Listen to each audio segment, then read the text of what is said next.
এক বিশাল জঙ্গলে অনেকগুলো প্রাণী বাস করত।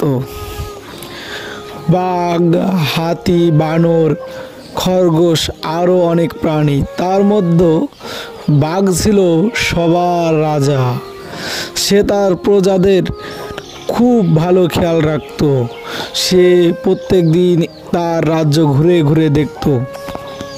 একদিন বানর বাঘের কাছে গিয়েছে তার দুঃখ জানাতে। তার সকল দুঃখর কথা বাঘ শুনল।